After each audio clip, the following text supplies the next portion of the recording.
If the British Empire and its Commonwealth last for 1,000 years, men will still say this was their finest hour. We stand for Queen, Country, and video games. BRB UK. Worse teeth, Better accents.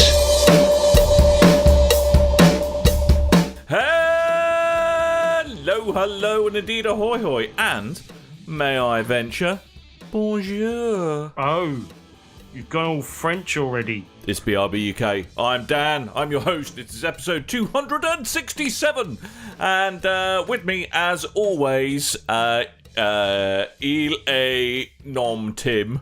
Oh, are we BRB France for this week? Is that what we're saying? Well, no, it's Paris Games Week, mate. Get with it. Okay. You all right? Bonjour. Buongiorno and mange, tout. It's everyone's favourite internet baldy man. It's Coleman. Salut! Salut, mofos! So yes, it's been Paris Games Week, which is now apparently a thing. There seems to be a lot of Games Weeks happening. You say now it's a thing. I think you miss every time we cover these every year for I the past know. 3 years. It's So been a welcome to Paris, Dan. Buongiorno!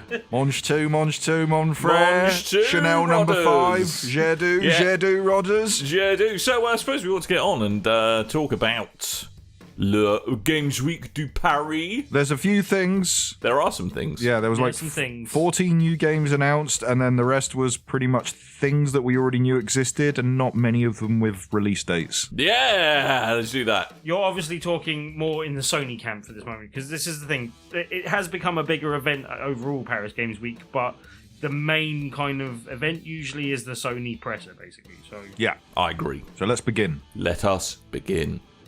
Let us begin with something that has but a brutal trailer, but no other details. The Last of Us Part 2! We saw a cinematic trailer for The Last of Us Part 2, and a lot of people are complaining about it because, hey, you don't really... If this was a movie, that would have been a red band trailer. yeah. But we don't really have Right. that equivalent other than going sort of Peggy 18 and that kind of stuff. So actually, probably, that is the only bit of dialogue in the entire trailer, I'm guessing. There was a fair bit of dialogue. A lot of clip those wings and Yeah. There There was a woman getting her arm broken with a hammer. There Yep. was a woman Nice. being hung. There was threatened with a knife threatening and a knife on a bear axe stomach to and someone's stuff. face and all these Beautiful. lovely things you want your kids seeing on a stream. Absolutely. And what time of the day was this broadcast again? There was a pre-show thing at like 3:00 that had a lot of game announcements and That just had some light dismemberment. that didn't have any major things like it. But then the main conference kicked off at like 4:00 UK time. Bring on the evisceration. We've warmed the crowd up. Yeah, and I kind of see why it attracts some flack. Perhaps this wasn't the exact right platform for that kind of trailer. But then, I don't know. They have said that the central theme for this game is hate. So I'm guessing there's not many lovey-dovey scenes to show off so much, maybe. And also, it was a scene that showed kind of what we assume are going to be like, not necessarily the central characters of the plot, or they might be, but they're characters that we weren't overly familiar with from the first game, basically. Mhm. So perhaps showing off another side of this game, the only way they could do that is spoil things that they don't really want to spoil at the moment, possibly. But again, there was a few more questions than answers with this trailer, though, but still.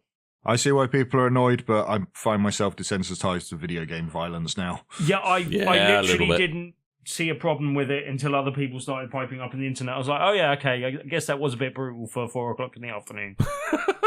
But yeah, I didn't even think about it before. As you say, Coleman, perhaps it's the desensitization, but yeah, it didn't faze me at all. Well, really. Coleman isn't called Chris Stabby Coleman for no reason. I don't grow up on the mean streets of Gosport and not pick up a few things, mate. I know. It's not just crabs. That's how we had to survive, Dan. That's how we had Talking to of survive. crabs, they're the spiders of the sea.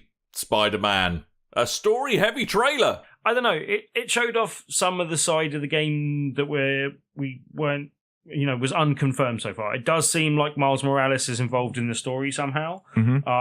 And Later reports show that you can play as Mary Jane. yeah, Yeah. Okay. This one shows off. It kind of kicks off the story, showing that the Kingpin has been arrested thanks to the efforts of Spider-Man. And then there's a new bad guy on the rise. Is it Mr. Negative? I always forget his name. It's not a particularly interesting character to me, but I didn't think that was it, but I can't think what it is. It's one that's not been explored in video games, which is pretty cool. And then, it shows the involvement of Miles Morales and Mary Jane and stuff, and it looks pretty cool. And Norman Osborn and Harry Osborn, so yay, more of that. It obviously showed off a bit more. A lot of people were disappointed there wasn't a standard release date. I thought they said spring 2018 on this one, though. No, I just got 2018 on the end of that. Okay, well, I thought it specified spring, but I could be wrong. Okay, but yeah, I mean, it's Nope, just 2018, Tim. Okay, cool. It's looking very good. And we saw a little bit of gameplay before, and this was obviously more story heavy, but yeah. I don't know. I'm trying to temper my expectations for this game a little bit, just because I don't want to overhype it up and then it not live up to those expectations. But generally speaking, it seems to be doing all the right things at the moment. Cool. Ghost of Tsushima. Now this was a nice surprise. This was a bit of a surprise, and I actually think looks rather cool from Sucker Punch. Actually, yeah. So it's all about Superpowers. Japanese villages being ravaged by Mongolian armies. Pesky Mongolians. And raccoons. Those pesky Genghis. So this was a pleasant surprise by everyone's kind of stretched imagination, and looks like basically it's a open world game, surprise, set in Middle Ages Japan. I think it's done by Sucker Punch, the people who were behind the infamous games. I think, but yeah. Yeah, so it's all set in 1274, a year that shall live in infamy, where that pesky Genghis, decided he wanted a bit of that Japanese action. Based on real events, but looks really pretty. I don't know, I didn't hear anyone guess that Sucker Punch's next game would be anything like this.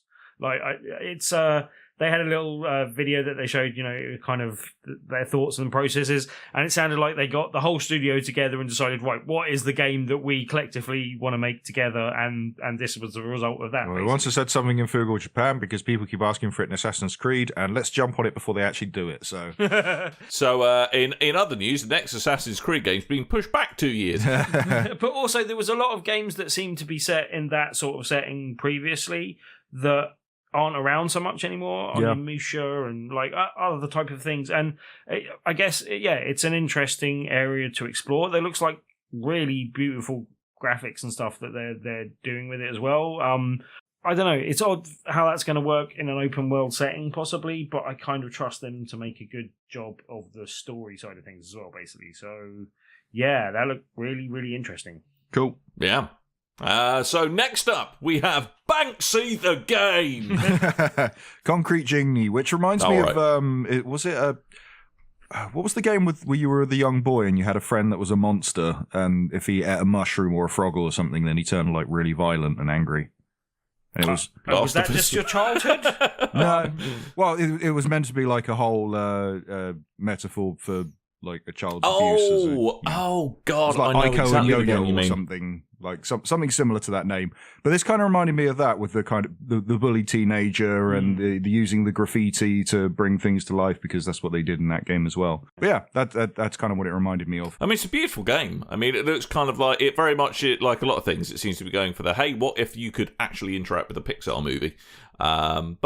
So as far as I can work out, it's basically a puzzler where the stuff that you paint on the walls kind of interacts with the environment around you as well. The puzzler was the bad guy in Batman when Frank Gorshin asked for too much money.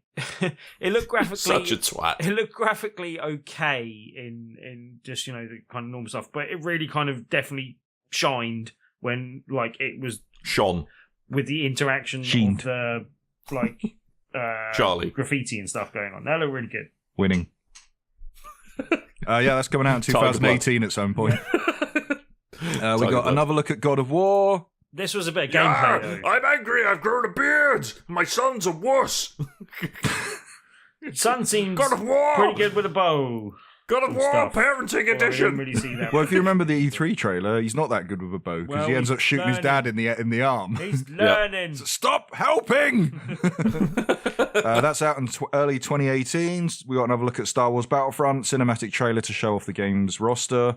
Pretty much what they did with the previous Battlefront game just before that came out. Yeah. That's out. I am very hopeful for Battlefront 2. I'm going to pick it up when it's reduced, I think. Yeah? Were you a bit burnt by the first one? No, it's not that. It's just I've got too much to play at the moment, and Battlefront 2 is not high on my radar. I definitely get it if, money was no object at the moment, but that's not necessarily the case, so I have to see what happens with that one. That's Money out on... is an object. Yes. Money's too tight to mention. I might. That's out on the 17th of November. We got a quick look at Call of Duty World War II. I keep on forgetting that game exists. Me too. Yeah, and then, And the well, rest you of the know, world, by the sound of it. it's Call of Duty. and then after the trailer, we got an announcement of the Resistance DLC for the 30th of January, which is just World War II again. It's not the Resistance like And Fall of somewhere Man. in the background, you could hear Bobby Kotick fapping off. Yeah. Yeah, they're gonna buy it. Ah! Download this content. I don't know. They might be in trouble. Their TV adverts look really desperate at the moment. Like getting the guys back together again. I played the alpha and I didn't particularly like it, so Yeah, well, it's kind of trying hard to get that Band of Brothers feel to it, as far as I can work out. And at the end of the day, it's going to be shooty Call of Duty. Another look at Detroit Become Human. This time we've actually got a different scenario being shown to us rather than the hostage negotiation thing. Mm-hmm. Now this one, it's using the character of Kara, which is the female version of the androids. If you remember, Kara was the tech demo to show off what power the PS3 still had for us by Quantic Dreams towards the end of its life cycle. And then people reacted so well to that ended up becoming Detroit Become Human. So yeah, this one shows a scenario with an abusive father in a household where the android is put in charge of like cleaning up in that household, looking after the little girl and stuff. And it shows scenarios where you can intervene or not, you know, how you're gonna let that scenario play out. Another one that got a lot of people angry, mainly because David Cage doesn't play these things very well in games. And by throwing in abusive father, I think that's a bit unfair. Well, no, this is the point of it. I don't agree with that fully. I agree with that in some scenarios, but this actually interested me. I had to turn away from the screen a couple of times. So yeah, you can't get me with violence and gore, but you can get me with this kind of thing. It's not going to be an easy play. No, but I think it's one of those things but I think it's good that games as a storytelling medium are being pushed in this way. Yeah, and I think it's good. Eurogamer had an interview with him, which I thought was a bit aggressive, basically, in some of his things. And he counteracted with the "Would you ask a movie director that type of question?" To which he replied, so what kind yes. of questions and then, Tim? It was a question of, is the abuse in this, a subject? I can't remember. I'm paraphrasing, but a subject that you can approach. It's a hard subject type thing.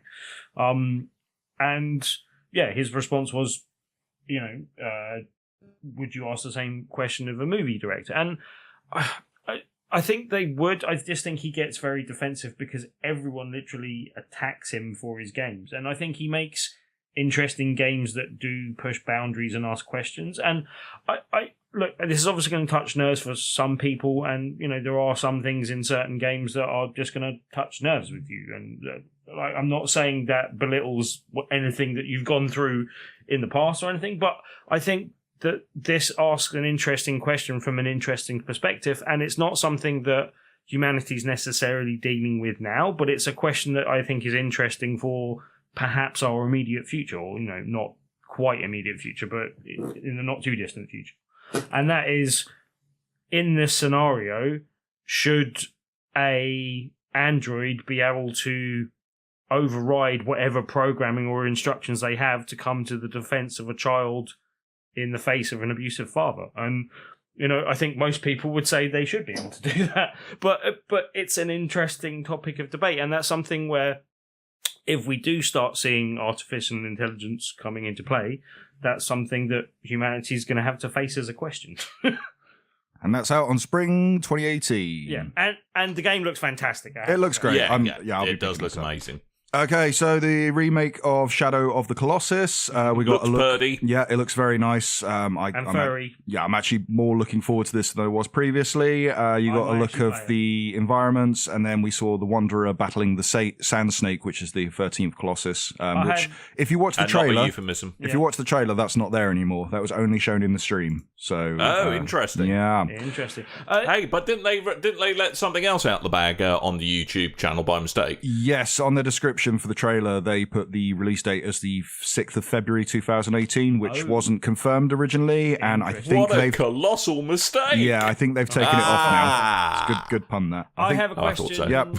Have you played this before, Miss Coleman? Yeah, I've completed Shadow of the Colossus like 3 times now. I've never played it, and apparently they're not updating the controls. Oh! How big a problem is that? Yeah, it's a big problem, actually. That's going to be a problem.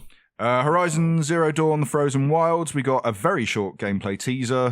That's out on the 7th of November. Looks great. Hey, that's not far away, so it doesn't matter that the trailer's only short. Yeah, I should probably finish the first one. I might so good. actually try and finish that during Extra Life. So good. Destiny 2: The Curse of Osiris has been officially revealed. Dan is happy. Huzzah! Yeah, there's a lot of recycled Year 1 stuff in that trailer.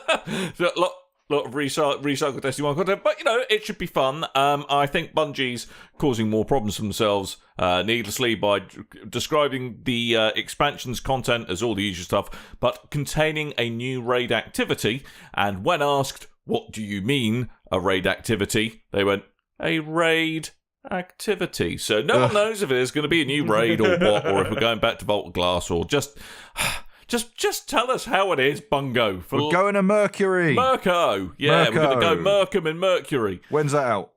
It's December 5th. There you go.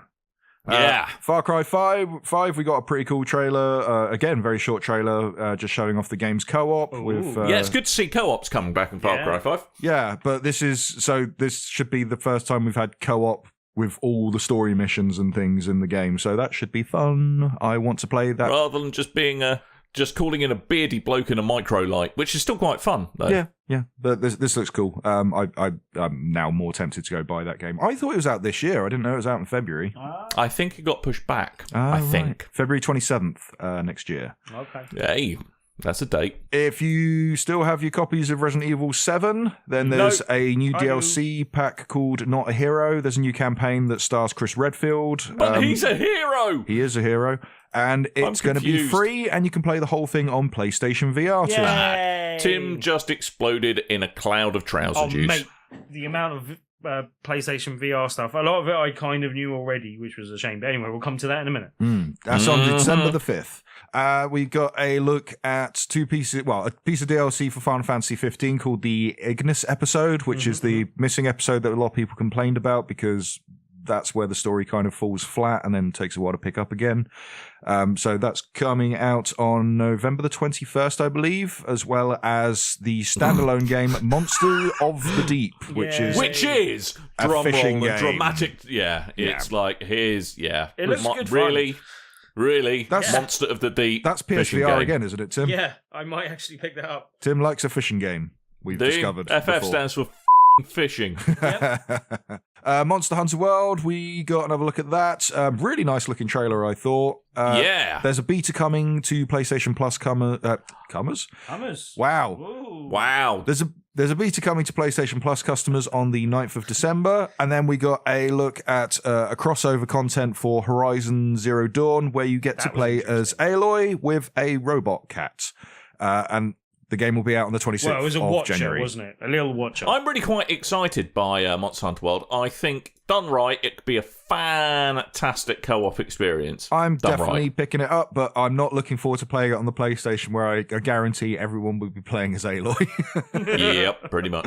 Is it coming out on PC as well? I believe it's PC and Xbox One as well. Excellent. I'm not 100%. Don't hold me to that. But there's also another Monster Hunter game that's coming to Switch as well. So there you go.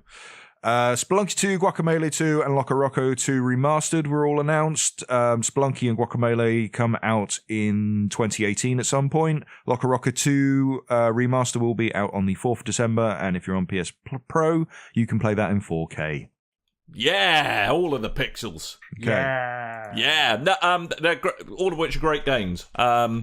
And hopefully they're all bringing slightly more to the table than just, hey, here's some new levels. So I was just going to say, I think these were all things announced in the pre-show. I think we might have seen bits of them in the main thing, but yeah, none of them massively excite me, but they all, I accept they're all good games. Then there was a bunch of PSVR content, Tim. Yeah. Right, who's now, going to, as quickly as he can, run through this. Did get a bit exciting for me. Okay, I'll run through a few that I won't talk too much about. Invector looked like another kind of music game. It looked like you might be able to import your own music, possibly. I don't know if that's the case, but not really my thing, but looked okay. But yet, we still can't have entrances in WWE. No. damn it. League, I don't know if that's the case. I'm hoping it might be. But anyway, it looked like an interesting VR music game. League of War VR Arena is a terrible title, but the game looks like it might be fun. It's like you're on a kind of tabletop surface with your opponent on the other side, and you're kind of grabbing tanks, and it's a kind of looks like a sort of tower defense or kind of battle with just kind of deployed troops and type things. Stripped down RTS basically by the looks of things, but that looks like it could be good fun. Stifled and Dead Hungry are out now, so I won't go over them too much, but both horror games that they announced would be out for in time for Halloween. Stifled's a kind of echolocation, can't really see much until you make a noise type thing. Finding your way around type game, and Dead Hungry, you're satisfying the needs of loads of zombies in your hot dog and hamburger van type thing with loads of fast food and throwing the fast food at the zombies. I might get that. Looked okay, looked good fun. Sprint Vector was one I was really excited about. That looked really cool. A lot of people seem to click with that as well. It's basically a kind of it wasn't too sure if it was a running. I think it was supposed to be running rather than kind of skating, but it's a thing where you're like barreling through the environment quite fast. To do the motion, you're like moving your arms up and down. And I don't know if you guys remember from last year, I was at Develop BR, which I'm actually at next Thursday as well. But anyway, but Develop BR last year, some guys showed me the arm motion thing in just like a dungeon crawler type thing where they put the motion in just to kind of mess around with it and have a go with it. This is actually basing a game around that sort of arm movement mechanic where, just kind of moving your arms backwards and forwards in a kind of sprinting type motion will move your character. And then it seemed like if you're putting both fists out in front of you, you're kind of jumping forward for a bit as well. But it's apparently anyone can play this without getting motion sick. They've got some way of like making it look fast without it really disorientating you. Sounds like we have the ideal guinea pig for them. Yes, Coleman! Mr. Coleman. But yeah, that looked really good fun and could be a good laugh. Nice little game, and I'm looking forward to that one now. They showed a bit more of it than they showed on the stream. There's like 6 different characters and stuff like that, and looks like it should be a good fun game. Ultra Wings is one I already knew about. Let me stop you there. Yep. Whoa, butterfly! Jesus. Carry on. Ultra Wings Wings make it more comfortable. It's what I already knew about. I'm just not wanna run sure down if it the had been beach. That's all I officially wanna do. confirmed for PSVR, but it had definitely been heavily rumoured, and a lot of the PSVR kind of YouTubers and stuff had picked up on it and stuff. So, but it does look good fun. A lot of people compared it to Pilot Wings, which is a game I don't know that well. But you're basically... What? I never played it, I don't think. I'm not What? sure. I'm not sure if I never ever played it either. But anyway. Well, you were an amoeba, but Timothy. Well, no. I was like was prime a- age when it came out, but I was a Sega kid. Yeah, it was a game I was Boo. always aware of. I was a Sega kid, and none of my mates with SNESs had it. So, yeah. Doing it wrong. Doing it wrong. It's just when you had Street Fighter and Mario Kart, you didn't need any other games. Anyway, right. No, this is very true. But yeah, basically, Ultra Wings look good fun, just for flying around in kind of micro light type things in VR. But you seem to have like weaponry, like shooting balloons and stuff like that. it looks like it's going to be good fun. Battle to Blood was an interesting one. I'm not sure how I feel about this. One I really hope they do a demo for or something, because it looked like it was kind of their take on Hover Junkers, which is a game you've raved about before, Mr. Coleman. Yeah. And sadly, the kind of community fell off of that game. Yeah, but it's kind of making it a bit less of an arcadey shooter experience and a bit more kind of, it's like airship to airship, and it seemed like you were doing combat from that airship to other airships, but I'm not sure about it. It looks like an exceptionally slowly paced Panzer Dragoon. I wouldn't even say that. Like, I don't know. It's more, ship to ship kind of combat, but I think by the looks of things, you'll be doing, the first person view for shooting ship to ship kind of thing with guns and stuff, probably, I assume. But anyway, it could be interesting. It's one to keep out for. It was a nice surprise. That was one I didn't actually know anything about going in. And Megalith was one of the ones I think they kicked off with, which didn't really give much hints away, but it looks like I think they said it's a hero battle type thing. So I don't know exactly what's going on with that yet. Don't you get to be a big monster? Yes, do by big the looks of monster things. And in the trailer, you saw him kind of looking down at his claws, and he had big claws. But yeah, they didn't really give too many details away about that, but that definitely was another nice surprise one to look out for. The big kind of announcement, and the one that looked really good, was Blood and Truth. Now, this is basically from PlayStation VR Worlds, I think it's called, or VR Worlds. But this is the game where they had it on one of the kind of 5 demo things that kind of did the rounds before launch that all got bundled together on one disc. There was one of that called the London Hoist. And this is made by the same team, which I thought we complained about them going out of existence before, so I don't know what happened there. But anyway, basically Sony London studio, I think it is, and they're taking the London Heist to the next level and making it a full game. And this looked really, really cool. Like, unclear exactly how the player movement worked, because it in the London Heist, it was very much you're kind of just sat in one place and more stationary. They've added movement to this and like dual wielding, and it definitely looked fun, but wait and see how it controls, but looked really nice for a VR game as well, basically. So this is definitely one to look forward to, and they were saying they're taking lots of influences from other movie influences and big kind of action movies, and they said if anything's in an action movie, they either put it in the game or considered putting it in the game, basically. So it'd be really interesting. I think this is a really good one to look out for. They had like one environment which looked like a nightclub that you were shooting your way through, but they said there's loads of different environments in the game. So that's one I'm definitely really looking forward to, and probably the biggest surprise and the best thing from the VR section as well. But we've had a few other VR surprises since, and I'm surprised they didn't announce or talk about them on the show. Like Stranger Things has been teased, and that would have been a good one to drop. And then there's a game called Discovery, which is apparently coming out in a couple of days, and that looks like Minecraft in VR, basically. But anyway.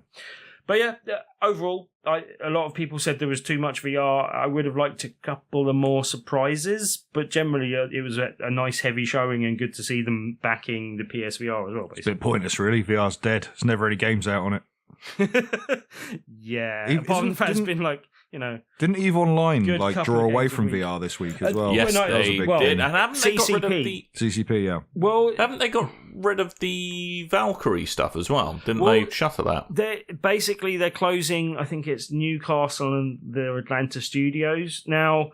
A lot of people have said, "Oh, it's a sign the VR's dead." I wouldn't quite go that far. I think they obviously heavily invested in it, and it's really sad to see them pull out, because I was really interested to see what they did next. But Catholicism. Jesus. But I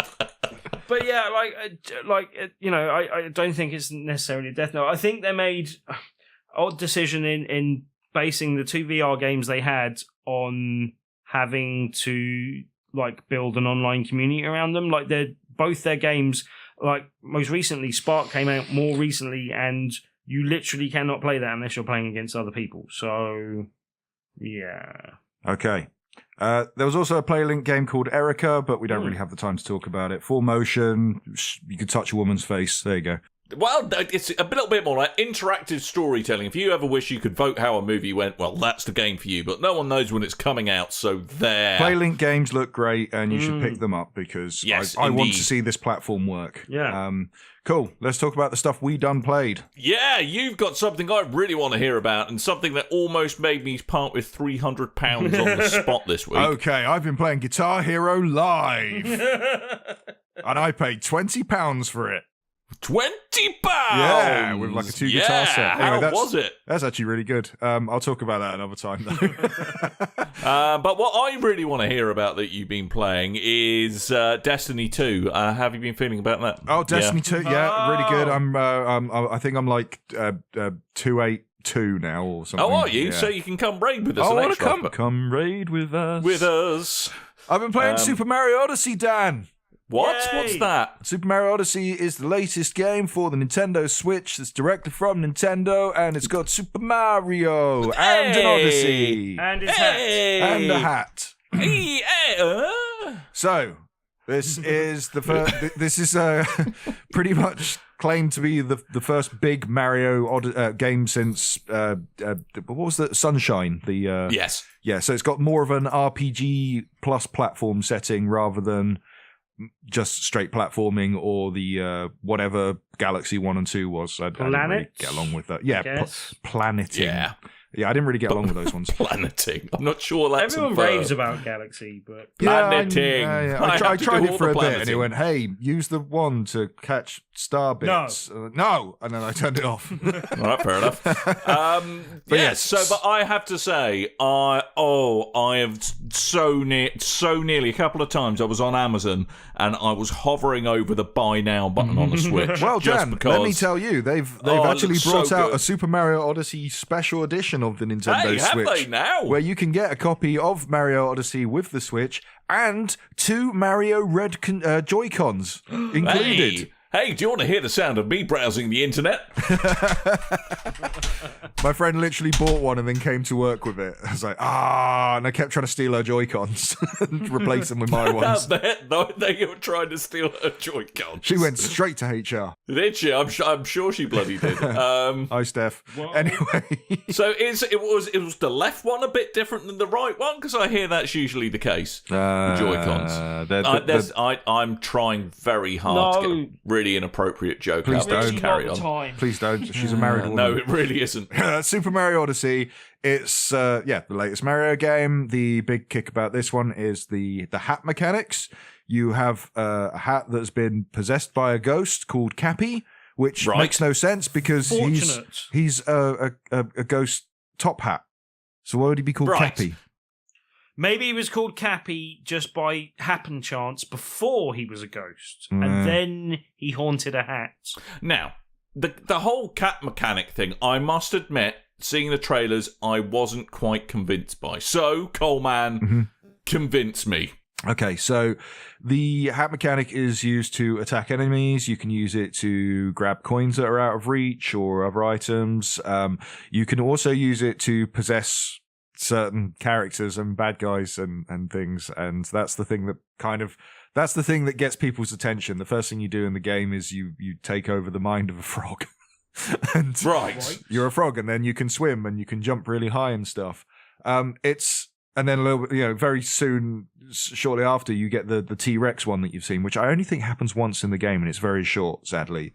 No. As its arms are. Yeah. But you see a sleeping T-Rex, you throw your hat in there, and every time you possess one of these characters, they instantly gain the hat and the moustache of Mario. So you got a T-Rex with a little moustache on. And that's fun. And there's all kind of practical uses for it as well. Is it the cheeps? The fish in the Mario universe, is it cheeps? I think they're called.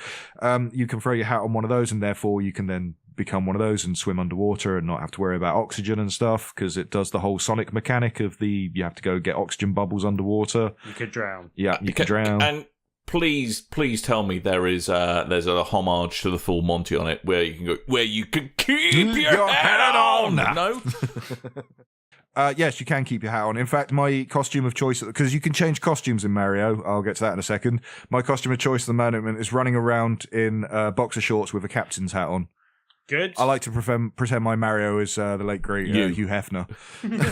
Or me. Yeah. What, dead? Oh. Hugh Hefner died, man. Yeah, I know. It's mean. Anyway, yeah, there's loads of different costumes in the game. Some are kind of related to environments where you can only enter a certain area if you're wearing a certain type of costume. Others are just for fun. They are unlocked by 2 different currencies in the game. One are gold coins, the regular gold coins you collect, and you can buy stuff. And the other ones are purple coins, which are specific to each level, they are hidden and more scarce, and you have to collect those to get the more rare costumes and items and things. There's also costumes from Amiibo as well, but all the Amiibo costumes can be unlocked in-game, like, later on. So you can get, like, Gold Mario and Dr. Mario and stuff. Well, that's not bad of them to do that. That they haven't completely locked them behind a paywall. But one of the other things is I've heard people rave on about how many moons have you got? Yeah, so the whole how many moons have you got, Dan? the way you go between Several. the way you go to one more different than you, Tim.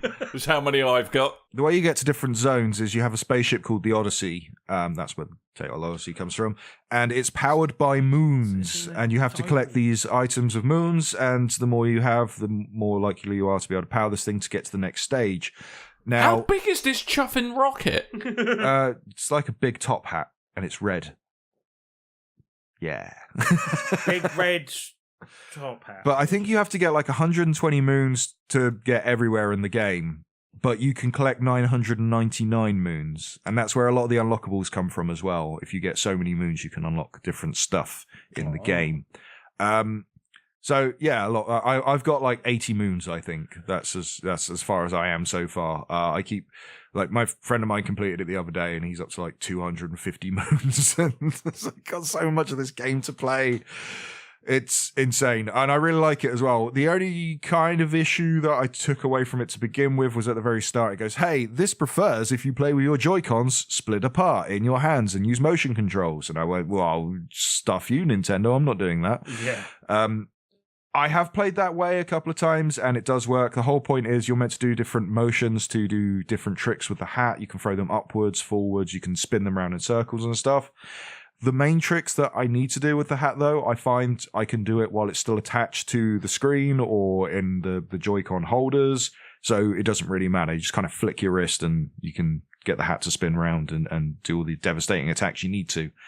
It's a really good game. It's a very beautiful game. I am really enjoying it. Probably every video game podcast you listen to this week or last week are all talking about Super Mario Odyssey. It is well worth the buy. It's kind of done for the Switch has done for Mario what Zelda did for the Breath of the Wild did for The Legend of Zelda. It's added these new mechanics we haven't seen before, as well as taking gameplay we have seen before and the lore and things that we have seen before, and it's really, really interesting. I love it. Well, it is currently tracking at 97 out of 100 on Metacritic, and that's after 89 critics have had their say. So that is been a very big seller as well, and a system shifter. So say that 5 times fast. System shifter. Oh, damn it! Yeah, I got to beep a lot of that. Wah! Wah! Wah! Oh, and you can get Waluigi costume in the game. Hey! Well, what I've been playing is also on the Switch as well, but I've been playing on PC because PC Master Race. Steamworld Dig 2, I'm going to be very quick because Coleman hasn't got long and there's other stuff we need to talk about. Steamworld Dig 2 is the follow-up to Steamworld Dig. It's kind of a Metroid Dig-Dugvania. It's a great game. It's following on, you're playing yet another Steambot who is trying to find out the source of strange earthquakes and decides to do so by digging into the ground and uncovering old mines. It's a fantastic little game, doesn't overstay its welcome, leaves you wanting more, which is a good thing. And there's actually a lot to do in it. It's not just dig down until you reach the big boss. There's loads of like kind of puzzle dungeons which you think are impossible, and you finally come across an item that allows you to try and solve them. It's a really beautifully paced game. Looks fantastic, sounds fantastic, is fantastic. You should play it. Good. Good. That, Tim, is how you do a quick review. That is a quick review. Mm-hmm. Yes, because we have things we need to talk about. We have two things we need to talk about. So first of all, we're going to give away every spoiler for Stranger Things Season 2. No, we're not. No, we're not doing that? Yeah, aren't we? That's on the agenda. It is. Ruin Tim's life. There we go, it's just there. Extra Life. Extra Life. Extra Life is this Saturday. Yeah, and it if is. you're me, also this Sunday. Right. Because Boo. Kev and I have come to a gentleman's agreement. We're both old and both of us have a very busy week at work the following week. So we are going to be doing our Extra Life in 2 halves. But what that means, dear fans of Big Red Barrel, is that you get 36 or more hours of Big Red Barrel Extra Life goodness. Who's Beryl? She's she's big and red. She's She got the a new bit of a Bake blood. Off host? She's got a bit of a blood pressure problem. That's why she's big and red. Okay. She going through menopause as well. Hot flushes, big red, not very nice. Guess what, Dan? What? I got time off for Extra Life. Hey, I can actually do Coleman. it now. Yay, Coleman! Let's do some raids. Let's do some raids. So there's going to be all kinds of awesome stuff going on. There's going to be the return of the annual delivery van race in Forza Horizon 3. I shall be flying the mighty colours of Yodel once again. There's going to be at least 2 Destiny raids, apparently, by the looks of things, that are going to have all kinds of the great and good from BRB staff and the community on them as well. We've got stuff's just going on left, right and centre. It's going to be Cookies and booze will be there. We'll have some WWE 2K18. Yeah, we will. We'll have some teams going to do some VR probably. Yep. I'll do some VR throughout the day. What was it?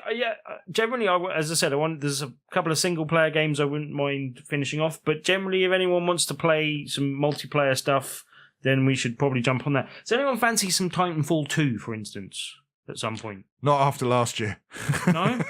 We all went, isn't Titanfall 2 such a good game? Let's all go play some Titanfall 2.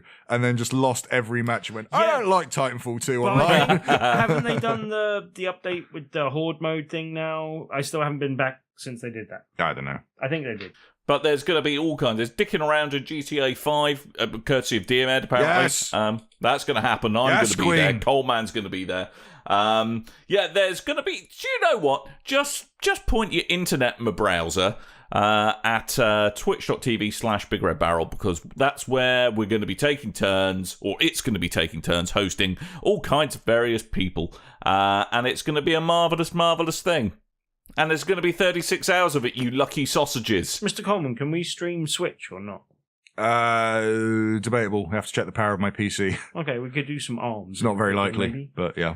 Punch each other in the face in some arms. You can do it anyway. Got a camera. Yeah. All you need is a webcam for that. Yeah, fight night. Sexy boy fight. Show at night, more Part like. 2. So, I'm excited. You should be excited. I'm excited. And it's going to be... The festivities are going to be kicking off for us at 8 a.m. on November the 4th, and she'll be concluding at 8 p.m. on November the 5th. But Dan, I hear this is all in aid of charity. Where can people donate? Hey, people should go to extra-life.org, whereupon you can find the Big Red Barrel team fairly easily. If you just search for the words Big Red Barrel, you'll find all of us on there. Any donations, big or small, are welcome. We're raising money to help improve the lives of sick kids who can't afford the treatment they really need. It's being raised for a number of American and, I believe, Canadian hospitals. But just because those sick kids are on the other side of the pond doesn't mean you get off scot-free and get to sleep easily at night without thinking about them. A sick kid is a sick kid, no matter where they live. Also, I think the majority of us do, we pick the hospital in Canada that actually treats children all around the world. I think there's one in America. There's one in America as well, yeah. Yeah. So, pop along to extra-life.org. Just contribute in any way you can. If you can make a cash donation, that's fantastic. But even if you can't, just get word out. Word out on Twitter, on Facebook, wherever you can. Or heck, even just host one of the Big Red Barrel channels on your own Twitch if that's how you can contribute. Any thought, any way of getting word out about Extra Life is just the best thing you can do. And we're going to be having a lot of fun doing it, but also raising money for kids as well. And, that's just fantastic that's something we can all do and you can get involved with as well. So, yes, Extra Life, it's fantastic. We're going to raise all of the money, chat. All of the monies. Once more. Yes. Gotta try and break last year's record amount, but yeah, it's gonna be hard to do. We need your help. How many years is this like for you guys? Is like 7 years running now, or? I believe it is. Since inception, I think it's 7. I'm not entirely this sure, is my but it 5th sounds year. about right. Wow. Let's have a look. Let's see what extralife.org says about me. Profile. This is my 6th. 6th year. Okay. And I've raised over $1,000 for charity. Did I Me start too. before you then? I think I must have done. Yeah, I think you did. It was before I was adopted by the old website. Well, yeah. This is Tim's 5th year, apparently. Did you take a year off, Tim? No, it's just I made a new account partway through. Tim. Right. Tim. Classic Tim. Tim, he hibsed it. Yes. They didn't make it as easy to transfer as they do now. They've updated all that stuff. But yeah, look, also just on another note though, fantastic to see Extra Life going from strength to strength year to year. Obviously, like if you don't fancy sponsoring one of us, there are other people doing things, Greg Miller and stuff at Kind of Funny. You always do it, and all power to them for doing so.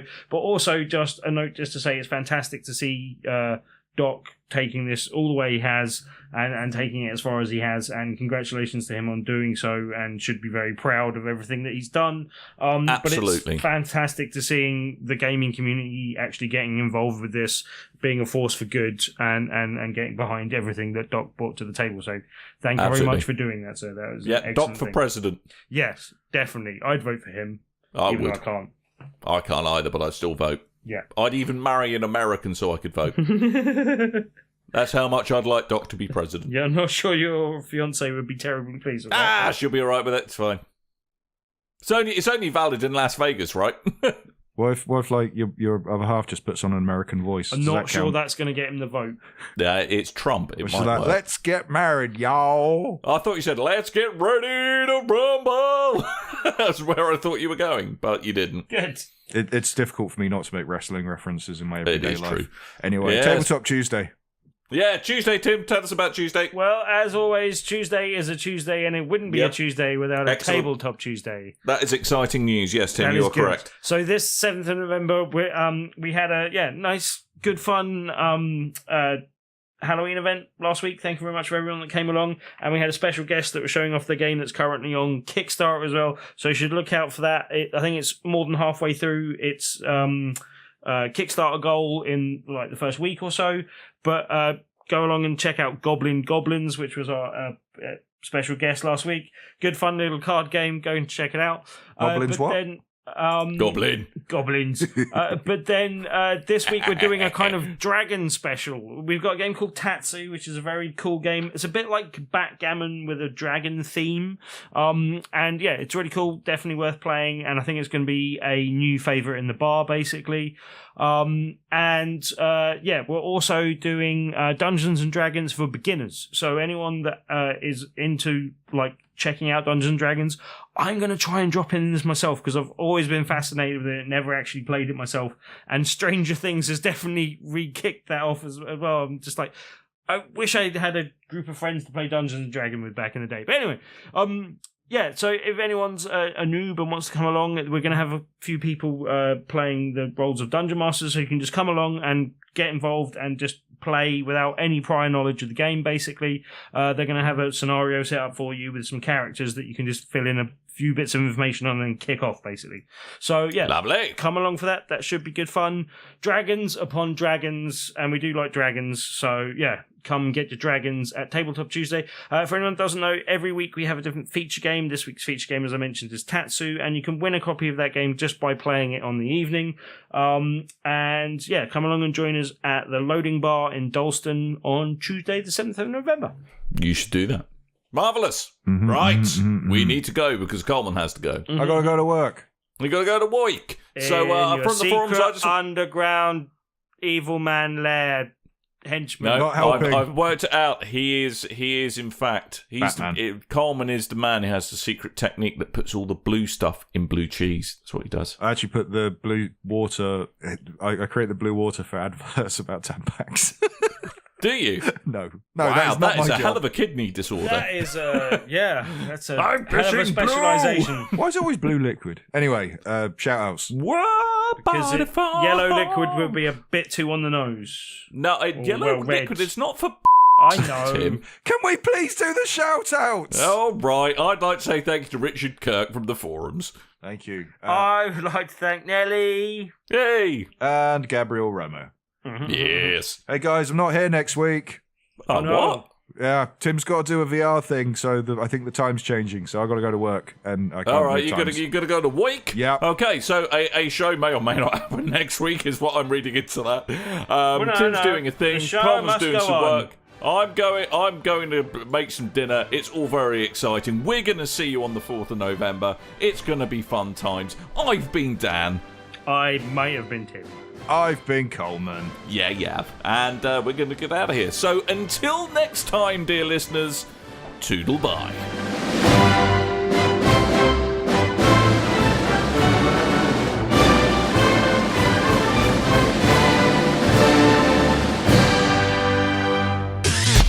You and your ears are quite welcome. For the podcasting goodness that you just heard.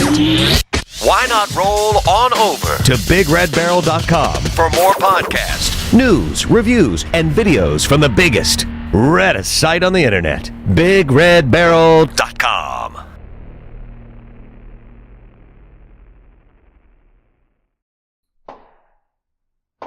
Really f***ing fireworks. Just at the end.